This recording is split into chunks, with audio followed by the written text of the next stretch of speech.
You know, that constant hum, the questions, the worries, maybe sometimes, yeah, even outright panic about parenting in this super digital world. Oh, yeah. I think we all feel that. It feels like every day there's a new headline, right? Another worry about kids and screens. Absolutely. And it changes so fast. It's tough for parents to know what's reliable info versus just, opinions flying around. Exactly. So today we're doing a deep dive. We're going into some really insightful research-backed stuff on parenting in the digital age. Mm-hmm. We're pulling directly from Professor Jacqueline Nessie's brilliant work, her Substack newsletter, Technosapiens. Fantastic resource. Totally. Our mission here is basically to pull out the most important nuggets, the key insights from her work, and give you a shortcut, kind of, to getting well-informed on this really critical topic. Yeah. So let's get into it. Okay. So a really key thing Nessie stresses right away is grounding all this advice in understanding adolescence itself. Right. The teen years. Yeah, roughly ages 10 to 20. We often think of it as just difficult, challenging. Yeah. Storm and stress idea. Exactly. But Nessie's research, and she builds on others like the UCLA Center for the Developing Adolescent, she reframes it. She says these years are actually this unique time of super fast growth, learning, development. It's a huge opportunity, actually, for adults to help shape who teens become. That's such an important shift in perspective. Yeah. Not just getting through it, but seeing the opportunity. Right. It's about working with their developmental needs, not, fighting against them. And she lays out 6 key scientific needs for teens.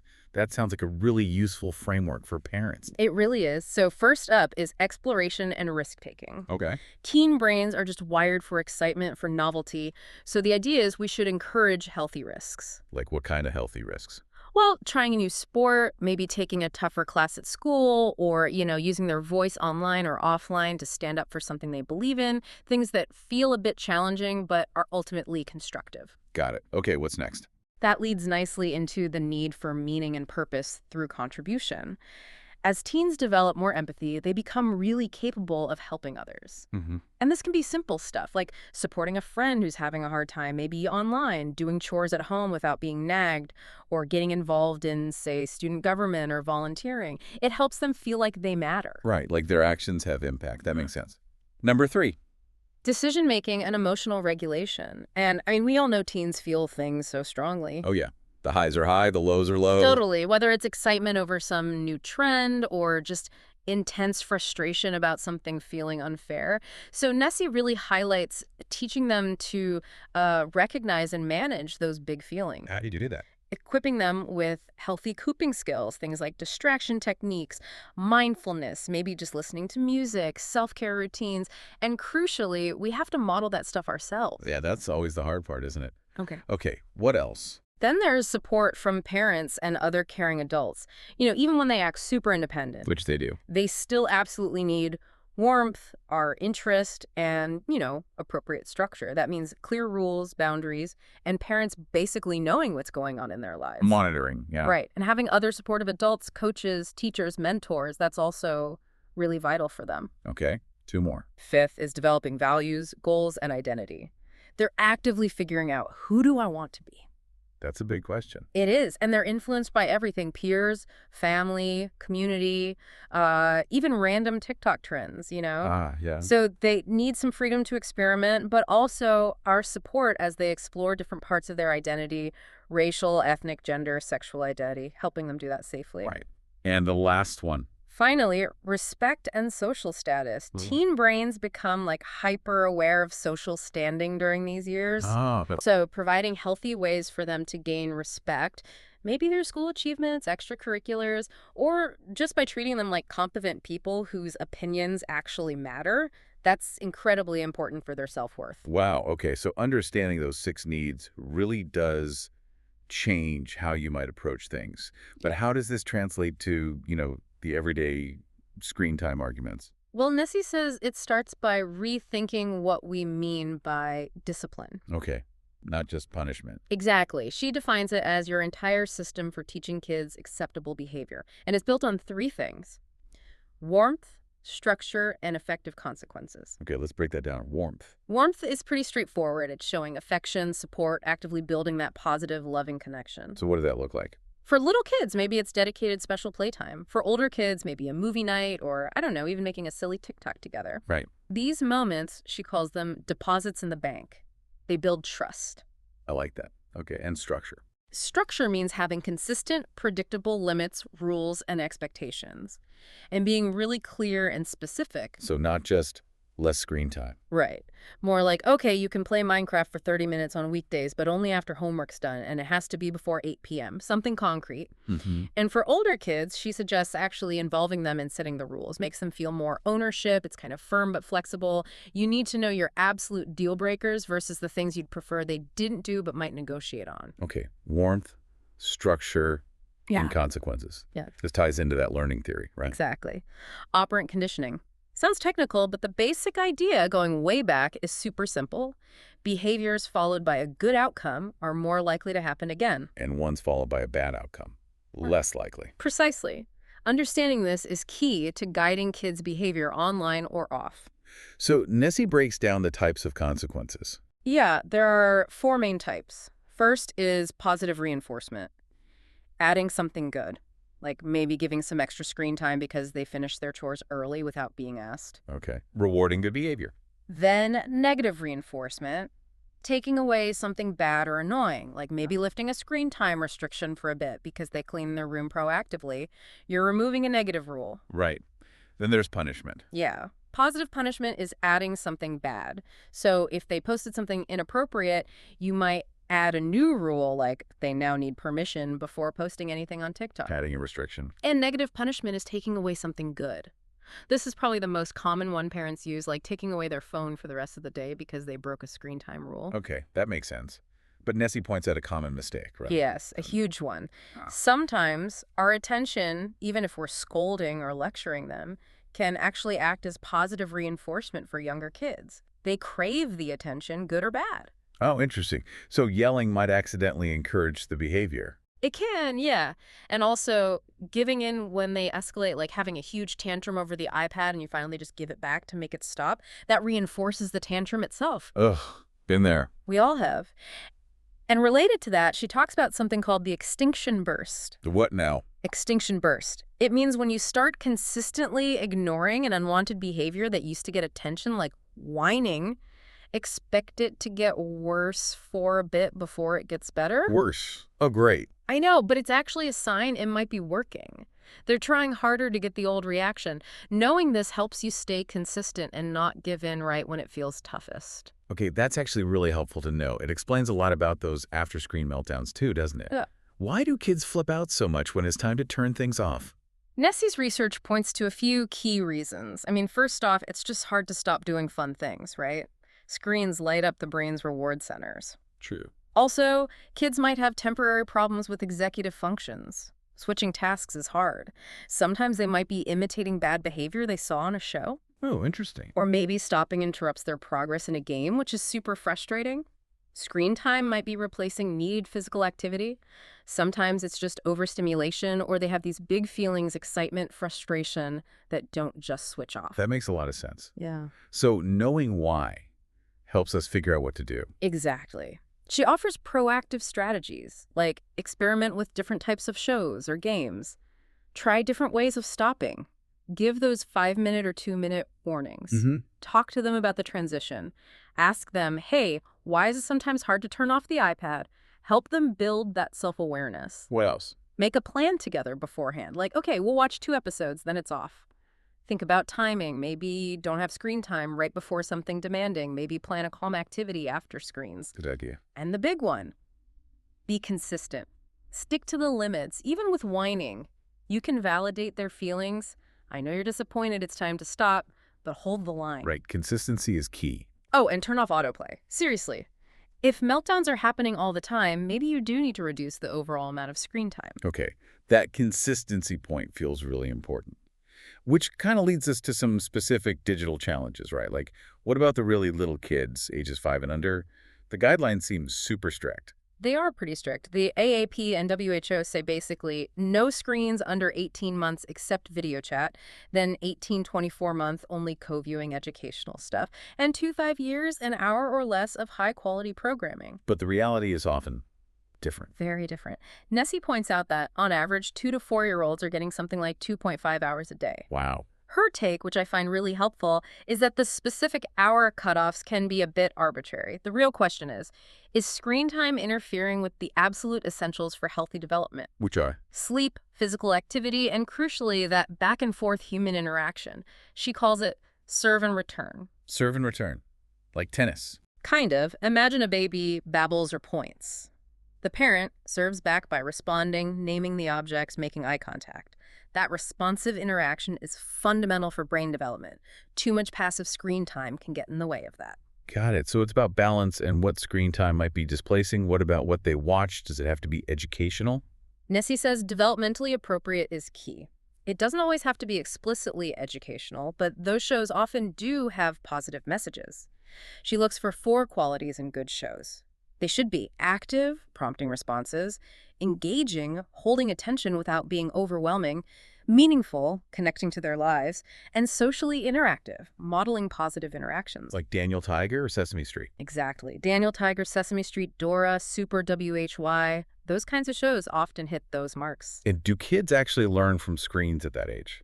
Well, Nessie highlights the video deficit. Basically, kids under 3 learn way less effectively from a 2D screen compared to a real live person. Why is that? A screen can't respond contingently, offer different angles, provide that rich multisensory input like a real person or object can. Once kids are 3 or older, some learning can happen from screens, but it's significantly boosted if you co-view, watch with them, and talk about it. Okay.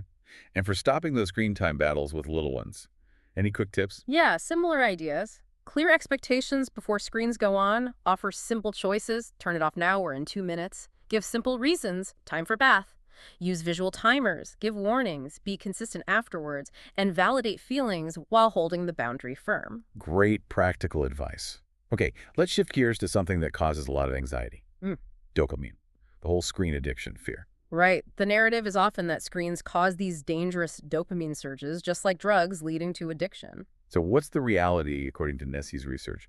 What is dopamine doing? She provides a really important clarification. Dopamine isn't just a pleasure chemical. It's a neurotransmitter involved in lots of things, movement, sleep, learning. But its main role here is motivation. It drives us to seek out rewarding things. So screens are rewarding. Yes. Like many enjoyable activities, dopamine gets released. And social media platforms especially are designed very cleverly. Features like endless scrolling, unpredictable likes that creates what scientists call variable reward schedules. It leverages that dopamine response to keep us engaged, keep us coming back. But is it really addiction, like drug addiction? Nessie is clear. For most people, no, it's not comparable. Problematic, maybe even addictive-like use can happen for a small percentage of kids, but currently there's no official diagnosis like social media addiction in the main diagnostic manuals. Okay, so the takeaway for parents. Don't panic about dopamine specifically. Focus instead on promoting moderation, ensuring screens aren't crowding out other rewarding activities, playing outside, hanging out with friends in person, hobbies, all that stuff. Aim for balance. That's a much calmer perspective.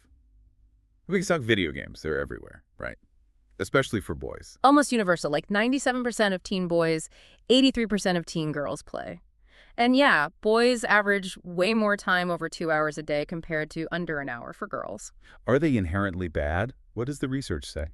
Generally, Nessie finds little evidence of inherent harm from gaming itself.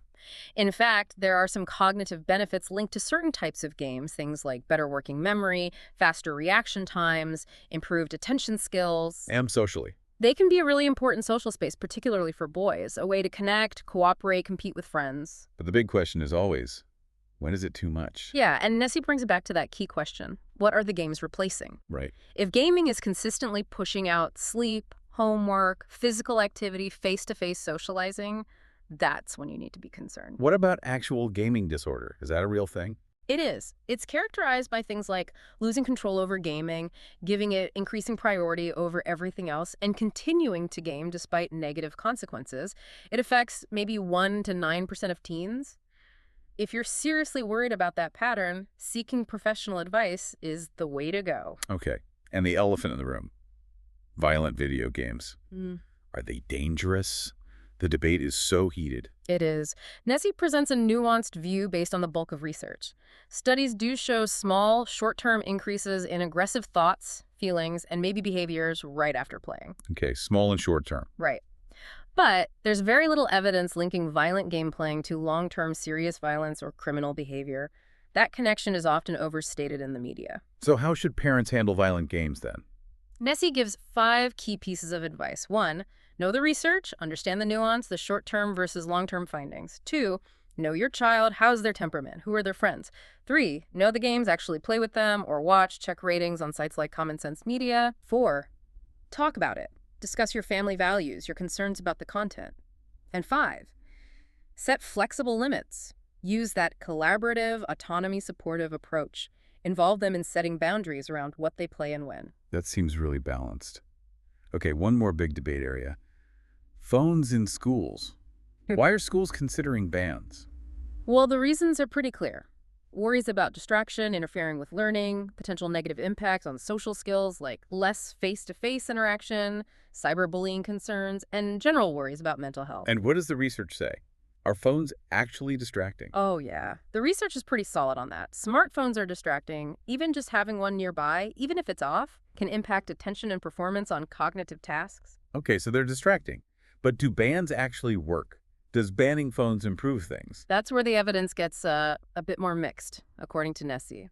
Some studies, like one in England, found small but significant improvements in test scores after bans, especially for lower-achieving students. Okay, so some positive effect there. But other studies, in places like Norway and Sweden, found minimal or no impact overall, or maybe effects only for certain student groups. So it's not a simple bans work or bans don't work. Exactly.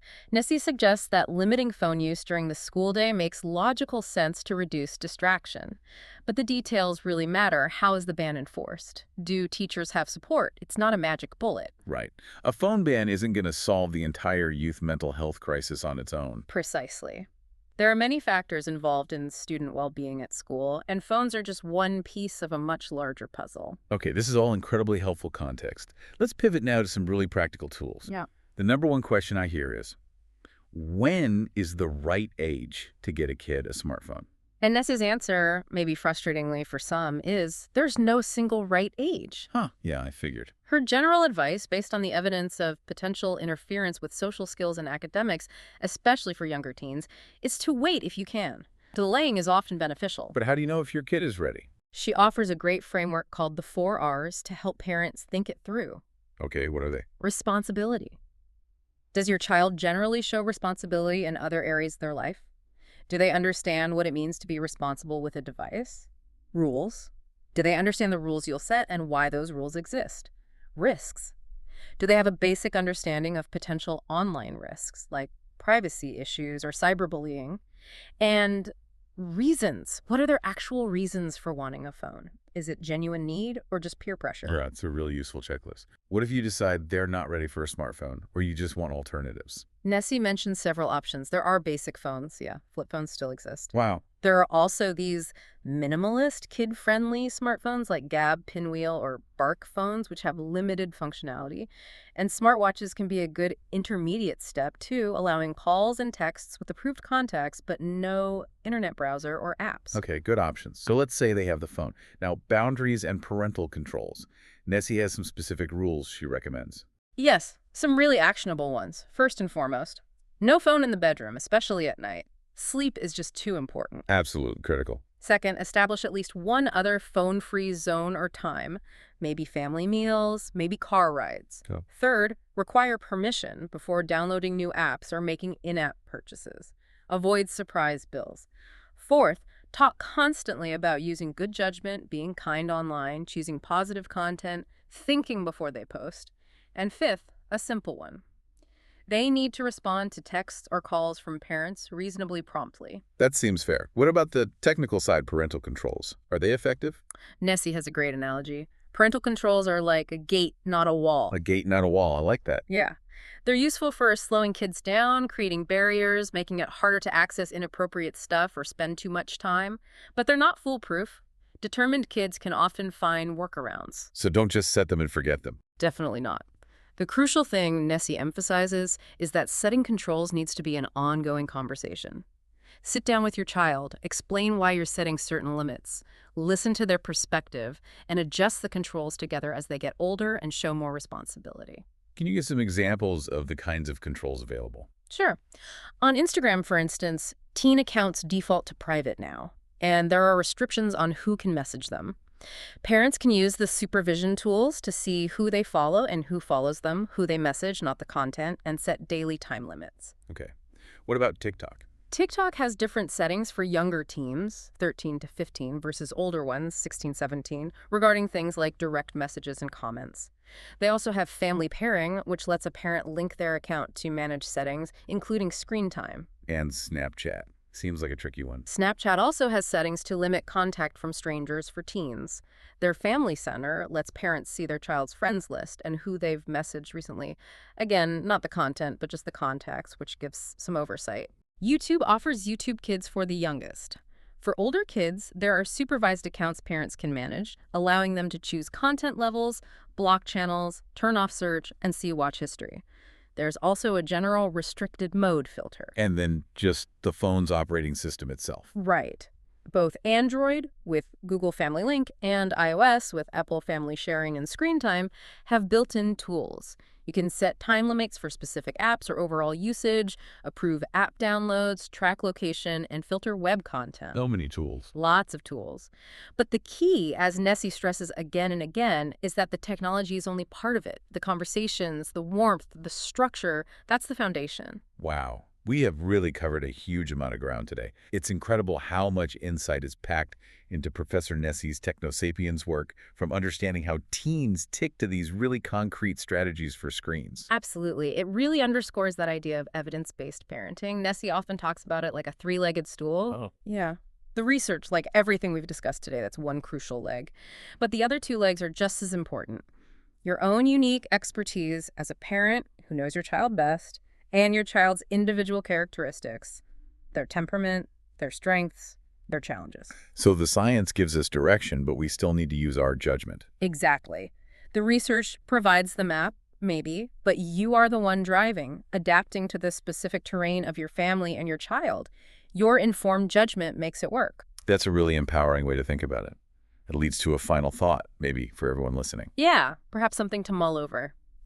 In this world where digital tech just keeps changing so fast, how can you shift from just reacting to the latest crisis or headline? Yeah. How can you proactively take these kinds of evidence-based insights we've talked about and use them to really shape a digital environment at home that doesn't just help your kids survive, but actually helps them thrive? Now, continue to the end of this video to learn about the expressions used during the discussion. Listen and repeat after me to learn and use this vocabulary. 1. Parenting and daily life expressions. Constant hum, a continuous background feeling or awareness. That constant hum of worry about technology. Outright panic, complete total panic, extreme fear. Sometimes even outright panic about screens. Opinions fly around, many different opinions being shared quickly. Hard to know what's reliable versus opinions flying around. Do a deep dive. Examine something thoroughly and in detail. Today we're doing a deep dive into digital parenting. Pull out the nuggets. Extract the most valuable or important information. Pull out the most important nuggets from her research. Get into it. Start doing or discussing something. So let's get into it. Make ends meet. Have just enough money to survive. Working 2 jobs just to make ends meet. 2. Teen development and behavior. Storm and stress.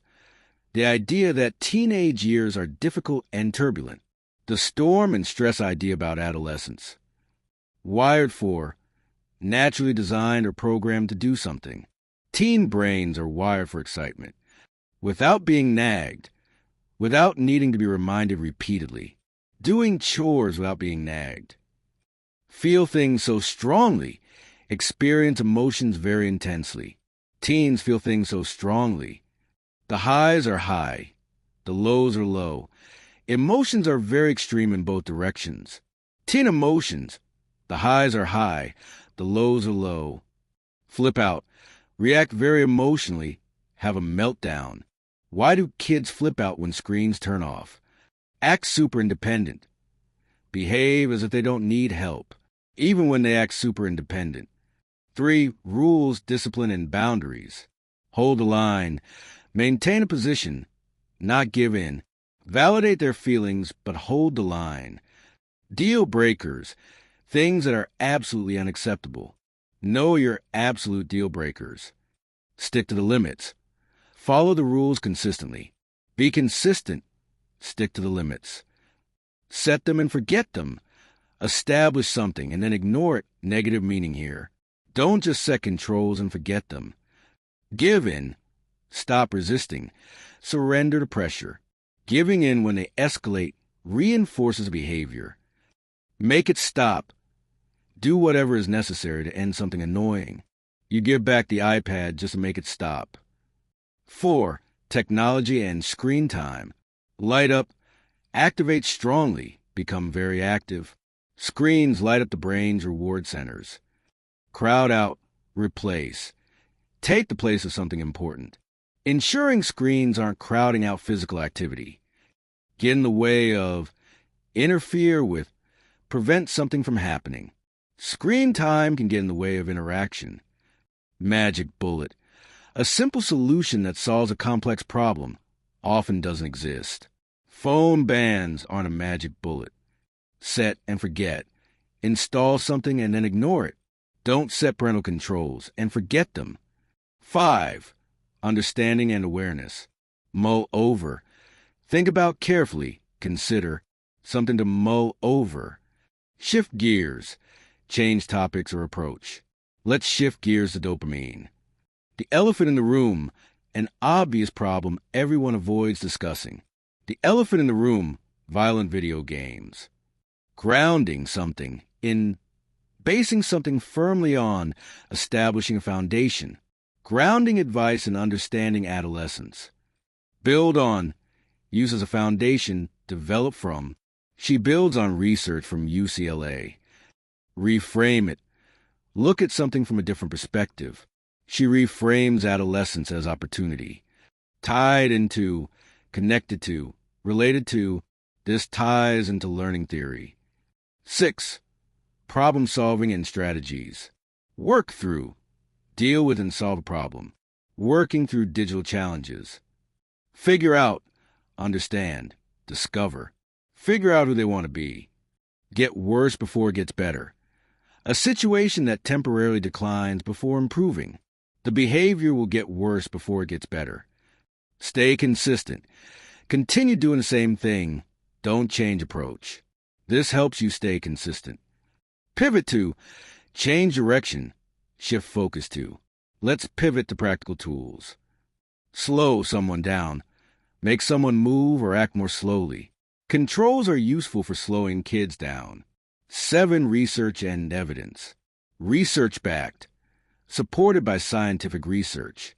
Research-backed advice on parenting. The bulk of research, most of the research, the majority of studies, based on the bulk of research. Pretty solid on. Very clear and convincing about. The research is pretty solid on distraction. A bit more mixed, not entirely clear, showing different results. The evidence gets a bit more mixed. Overstated in the media, exaggerated by news outlets. That connection is overstated in the media. 8. Useful conversational phrases. I figured, I thought so, I expected that. Yeah, I figured there's no single right age. Been there, I've experienced that too. Ugh, been there with tantrums. Got it. I understand. Got it. So it's about balance. Makes sense. That's logical. I understand the reasoning. That makes a lot of sense. Fair enough. That's reasonable. I accept that. That seems fair enough. 9. Describing amounts and intensity. Way more / less. Much more / less. Significantly more / less. Boys average way more time gaming. All that stuff. Everything else in that category, informal. Hobbies, friends, all that stuff. Packed with, full of, containing a lot of. This story is packed with useful expressions. A huge one, a very important one, a major example. Yes, a huge mistake parents make. 10. Academic and professional terms. Simplified for B1/B2. Operant conditioning. Learning through rewards and consequences. This ties into operant conditioning. Variable reward schedules. Unpredictable rewards that keep people engaged. Social media uses variable reward schedules. Executive functions. Brain skills like planning, focus, and self-control. Problems with executive functions make switching hard. Extinction burst. Behavior gets worse temporarily when you stop rewarding it. She talks about the extinction burst. Co-viewing. Watching together with someone. Co-viewing educational content with your child. Serve and return. Back and forth responsive interaction. That serve and return interaction is crucial. Thank you for watching this video. Subscribe to the channel to keep updated on the next stories to improve your listening. See you later.